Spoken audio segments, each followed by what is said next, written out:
forma contribuir para ligar a região ao resto do país e ao mundo e às questões que resolvem por este. O tema desta conferência e debate é, convenhamos, muito oportuno e gostaria de agradecer e felicitar a Comissão deste evento e ao professor João Ferreira do Amaral pela sua disponibilidade de participar na conferência e nos esclarecimentos dos respectivos papéis. Gostaria também de agradecer ao engenheiro Pedro Borges, professor Tiago Pereira, que participa na comissão, tudo o que me falava desse professor Dr. Rafael Espinho, da Universidade da Madeira, verdadeiramente depois de querer estar relevante à conferência. Sem mais demora, desejo sucesso nos trabalhos e doutora Beta da conferência de debates em Europeia. Boa tarde a todos. Como facilitador desta conferência, cabe a mim fazer aqui uma apresentação dos convidados. Primeiro, tudo, obviamente, conferencista, o professor João Ferreira do Amaral, que vai dar a conferência seguindo de debate da Europa e do euro, a causa da crise e a perda de soberania. O professor João Ferreira do Amaral é professor catedrático do Instituto Superior de Economia e Gestão na Universidade Técnica de Lisboa. É economista, mas não só.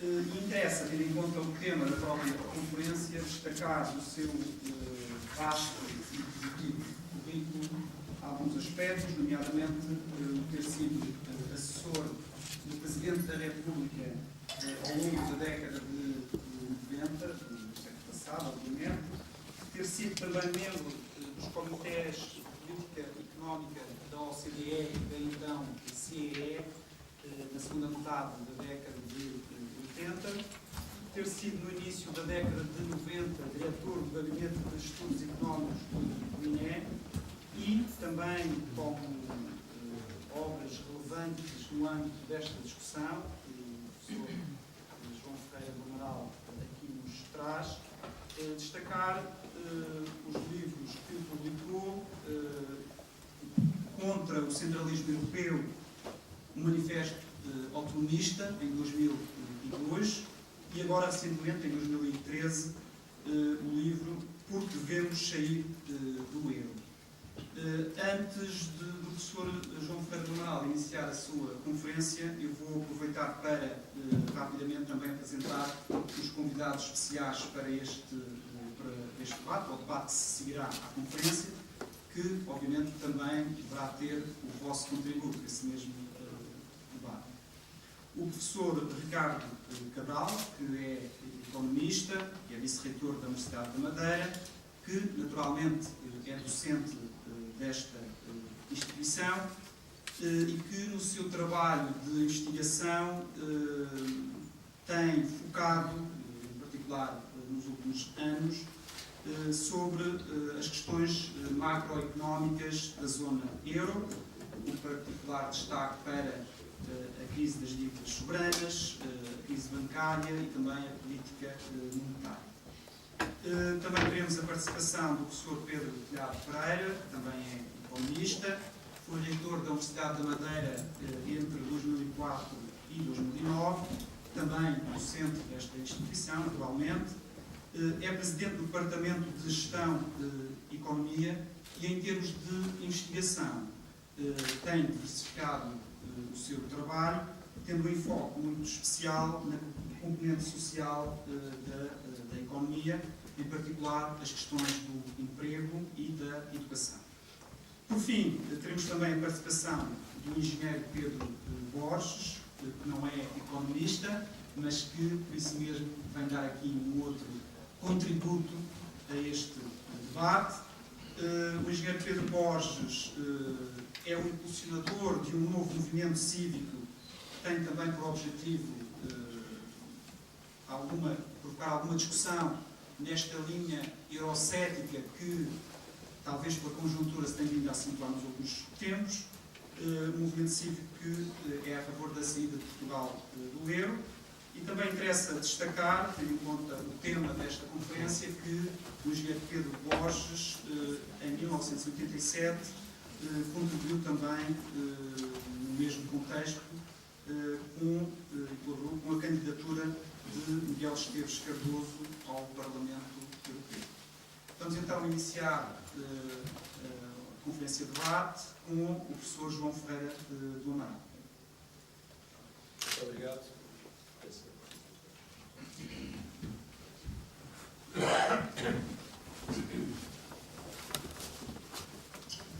Muito obrigado. Gostaria, em primeiro lugar, de saudar o Sr. Vice-Reitor, o professor Ricardo Cabral, que eu tenho visto e admirado muitas vezes pelas intervenções que faz, muito rigorosas e também com um grande sentido crítico, e, portanto, é um prazer estar aqui, uma honra estar aqui nesta sessão com a sua presidência. Também saudar o professor Pedro Telhado Pereira, amigo de longa data e também em vários fóruns. O professor Álvaro Spina, pelo convite que me foi feito para estar aqui, que é também muito honroso para mim. De facto, a minha conferência está subordinada ao título do euro e também à questão da soberania, porque eu penso que as duas questões são indissociáveis. Portanto, eu vou abordar esta questão em duas partes, por assim dizer.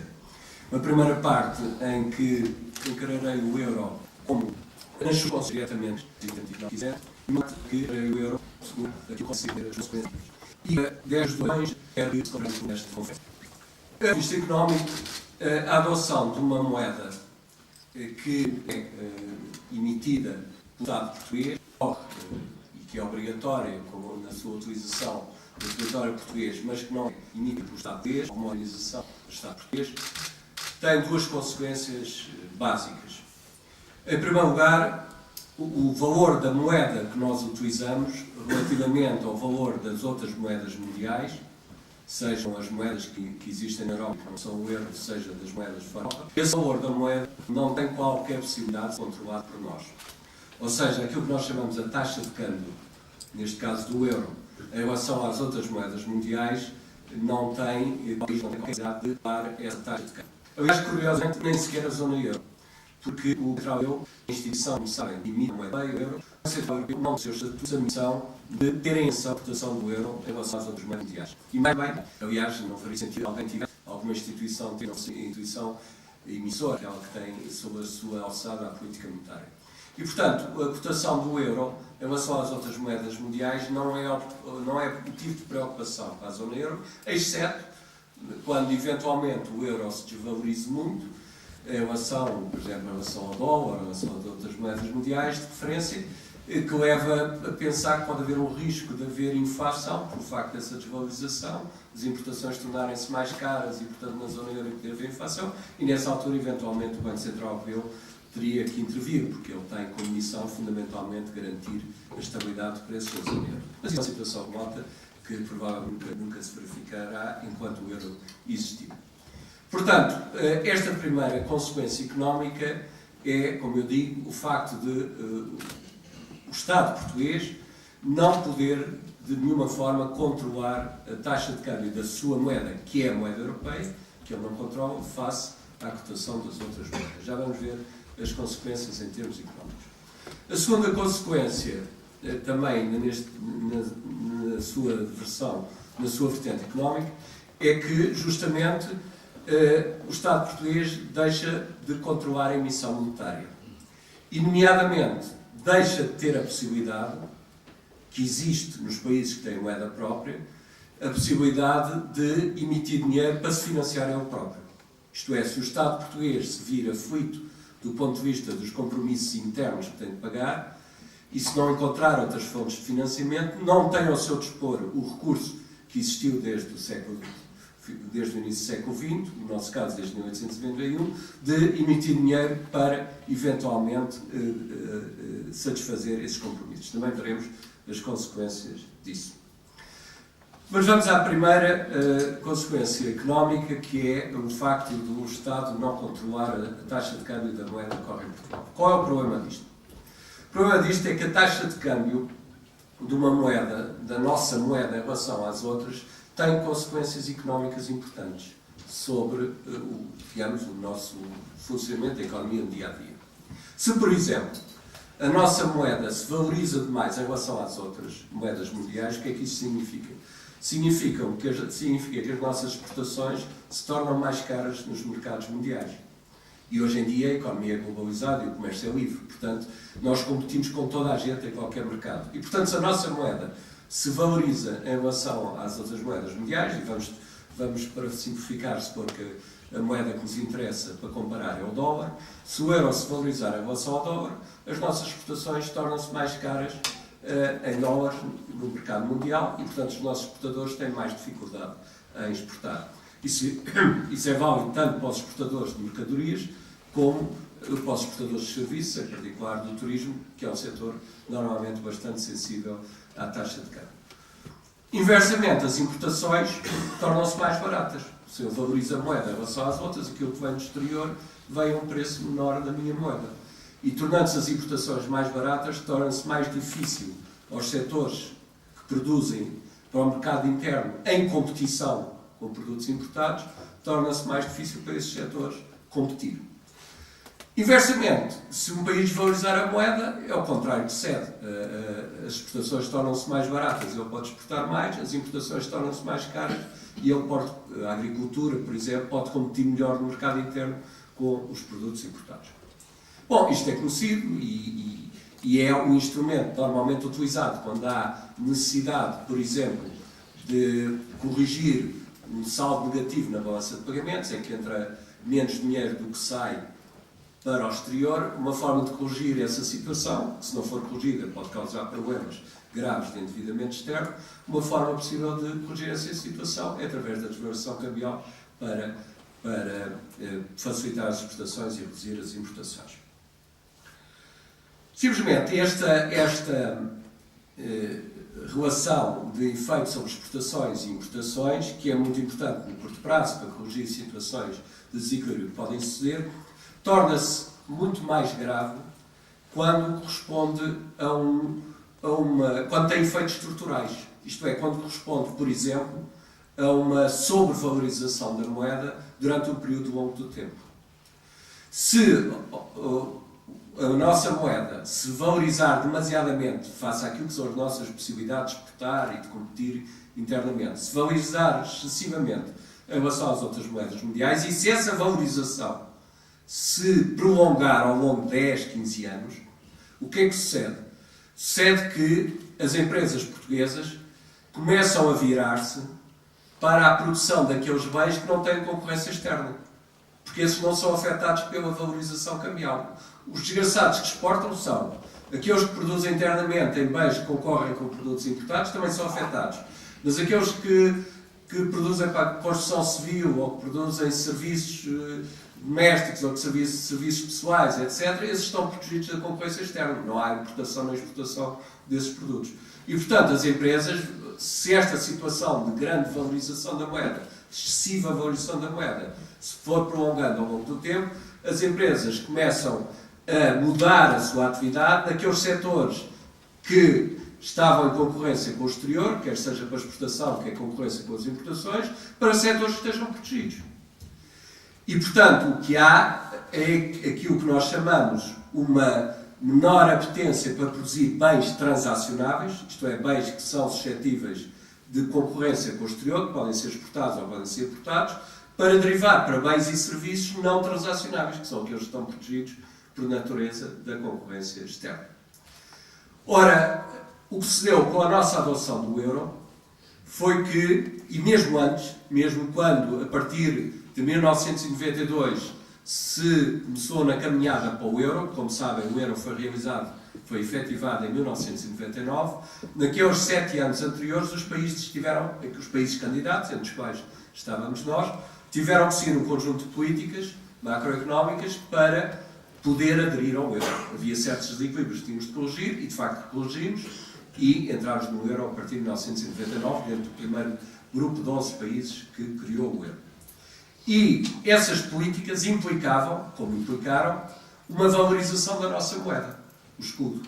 E, portanto, a partir, fundamentalmente, de 1993, porque houve antes, em 92 e 93, uma crise grande das moedas europeias, mas a partir de 1993, a nossa moeda, que ainda era o escudo português, foi-se valorizando em relação às outras moedas fora da Europa e fora dos países candidatos à zona euro, e, portanto, passámos a adotar uma moeda forte ainda antes da efetivação do euro em 1999.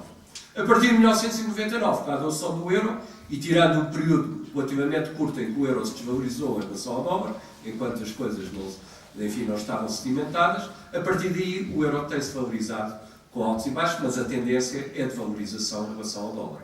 Ou seja, as nossas atividades viram-se em muito mais dificuldades desde 93, portanto não é só desde 99, já lá vão 20 anos, portanto, viram-se em grandes dificuldades para competir com atividades que eram de países que tinham o dólar como referência. E verificou-se aquilo que era de esperar. As atividades relacionadas com a produção de bens não transacionáveis tornaram-se muito mais rentáveis, as atividades tais protegidas da concorrência externa tornaram-se muito mais rentáveis, as empresas derivaram para essas atividades, reparem, mesmo os grandes grupos económicos deixaram em grande parte as atividades industriais que tinham para ir para serviços, para o imobiliário, para a grande distribuição, até para as comunicações, que são sempre um setor algo protegido da concorrência internacional por aí fora, e fizeram bem, porque reagiram ao estímulo que era dado. O estímulo que era dado com a adoção de uma moeda forte é não invistam nos bens transacionáveis, invistam antes nos bens protegidos da concorrência externa. E se nós olharmos para os nossos dados da evolução económica nesse período, encontramos um processo de desindustrialização rapidíssimo. Enquanto que o setor industrial, no início dos anos 90, representava cerca de 22% do produto interno bruto, contribuía com 22% para a produção nacional. Antes da crise em 2008, para não estar comparado depois com a situação pós-crise, que é mais anómala, em 2008 tinha passado de 22% para 13% do produto interno bruto. Ou seja, uma desindustrialização rapidíssima, que na Europa só tem paralelo acima de nós, ainda mais rápido, na Grécia, e logo a seguir a nós, na Espanha. E, portanto, não é por acaso que estes sejam países que também estão em grandes dificuldades. Qual é o mal disto? Qual é o mal do país deixar a produção de bens transacionáveis e derivar para a produção de bens não transacionáveis? O mal é este, é que um país começa a exportar pouco relativamente aos outros e começa a importar muito. Ou seja, começa a gerar déficits na balança de pagamentos. E foi isso que foi começando a suceder logo nos anos 90 e com muito mais intensidade a partir do início do século. As nossas exportações não eram suficientes para cobrir as importações, isso de certa forma já era tradicional, não era aí que estava a novidade. A novidade foi a dimensão que isso alcançou. E, portanto, como o facto de pertencermos à zona euro desde 1999 facilitou o financiamento externo, os bancos internacionais por muito tempo confiaram nos países da zona euro, portanto os bancos internacionais financiávamos esse déficit na balança com o exterior.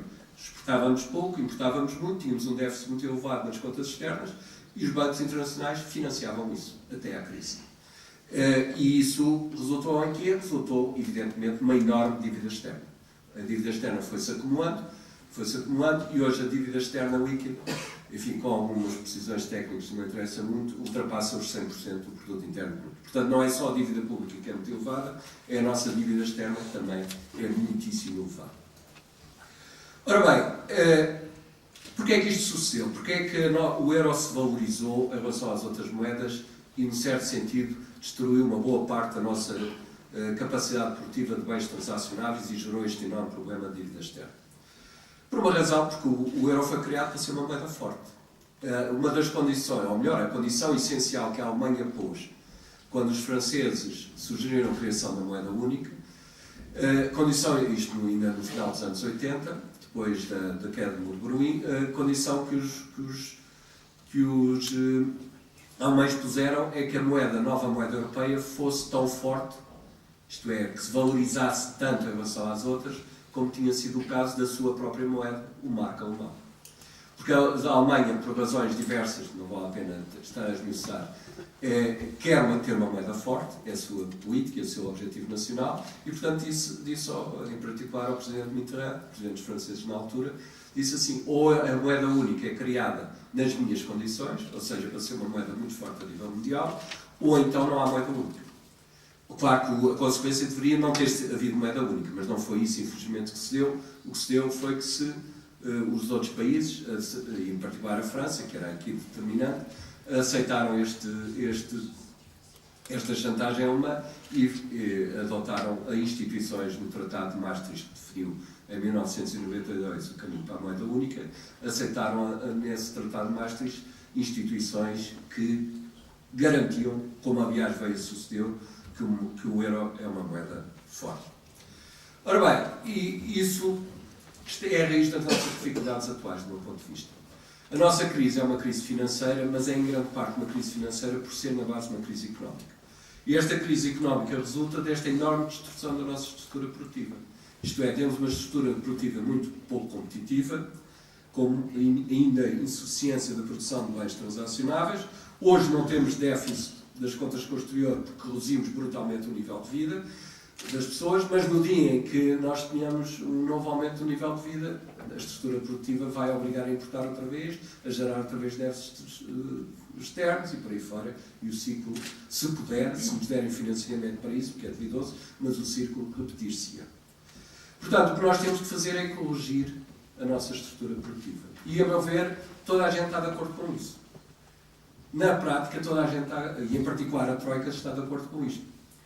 A Troika tem plena consciência, penso eu, que a nossa estrutura produtiva está demasiadamente orientada ainda para setores produtores de bens. Nós temos legislação. Simplesmente a Troika diz, bem, vocês não têm moeda própria, portanto não podem fazer assim. Têm que fazer aquilo que se chama de desvalorização interna. Ou seja, uma redução de rendimentos, de salários empregados, pode ser provavelmente a taxa social única, tem que fazer essa desvalorização, na ausência de moeda para fazer a desvalorização cambial. Portanto, quando vem argumentar, bem, mas uma desvalorização não daria resultado por isto ou por aquilo, a política da Troika é essa, e penso que eles só estão a pensar que é uma desvalorização cambial. A desvalorização, então, qual é o seguinte, é dizer, como os custos salariais descem, as empresas podem vender mais barato, como podem vender mais barato no exterior, podem competir melhor em exportações e podem também competir melhor com as importações no mercado interno. Portanto, é, digamos, a mesma filosofia da desvalorização. Mas há uma grande diferença. Por isso é que não é, ou melhor, há duas grandes diferenças. Por isso é que não é a mesma coisa que a desvalorização cambial. Uma primeira diferença é que esta desvalorização através dos salários é a mesma qualquer que seja o setor que utilize esse salário, essa mão de obra.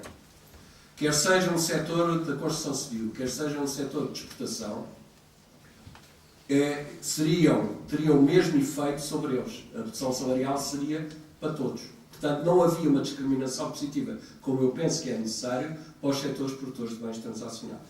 Portanto, não há aí, a eficácia deste instrumento é muito menor, porque não seleciona aquilo onde é preciso atuar, que é nos bens transacionáveis, uma vez que uma eventual redução salarial ou dos custos salariais seria idêntica para todos os setores. Portanto, esta é a primeira razão pela qual não é a mesma coisa uma desvalorização interna e uma desvalorização cambial. A segunda razão é por causa daquilo que nós chamamos de efeitos de riqueza. Neste caso, os efeitos de riqueza negativa, ou seja, os efeitos sobre as dívidas, em particular das famílias. As famílias portuguesas estão muito endividadas, são, aliás, das mais endividadas da zona euro. Através de uma redução de rendimentos, das famílias, em particular dos salários, as dívidas não descem, as dívidas mantêm-se na mesma. E, portanto, torna-se muito mais problemático para aquilo que já é difícil atualmente, que é as famílias poderem suportar dívidas que se mantêm com rendimentos mais baixos. E, portanto, também aí não há igualdade entre uma desvalorização cambial e uma desvalorização interna. Mas isto é significativo, repito, porque demonstra a consciência que se tem que é preciso uma desvalorização. E então eu pergunto, então se é preciso uma desvalorização, quem não deve fazer aquela que é mais, de facto, mais eficaz e aquela que é universalmente utilizada quando se está neste tipo de problemas e se dispõe de moeda própria, que é a desvalorização cambial. A resposta é, vamos fazer desde que saímos do euro. Portanto, esta é uma razão, a meu ver, muito importante do ponto de vista económico para sair do euro.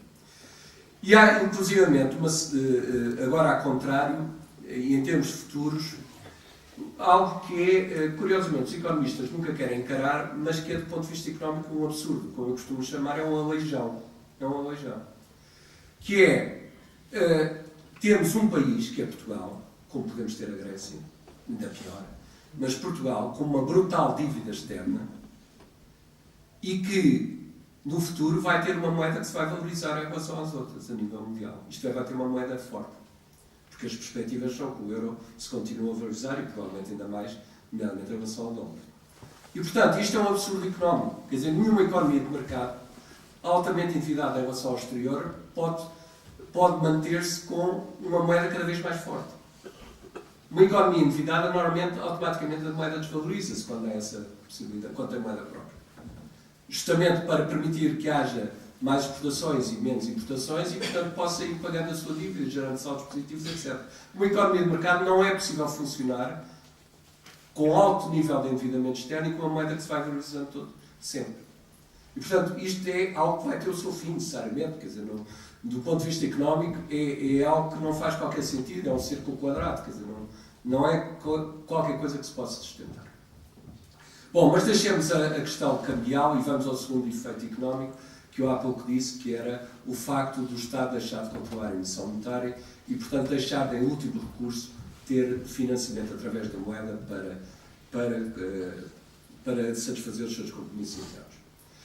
É claro que normalmente, não é boa prática que o Estado pague as suas despesas com a emissão monetária, com a criação de dinheiro, mesmo que disponha de moeda própria. Na zona euro, aliás, é proibido que isso se faça. O Portugal, por exemplo, não pode pedir dinheiro ao Banco Central Europeu para pagar as despesas que tem. Mas mesmo que fosse a moeda própria, não é boa prática que um Estado utilize o dinheiro que emite para pagar as suas dívidas, ou os seus compromissos, melhor dito, as suas despesas.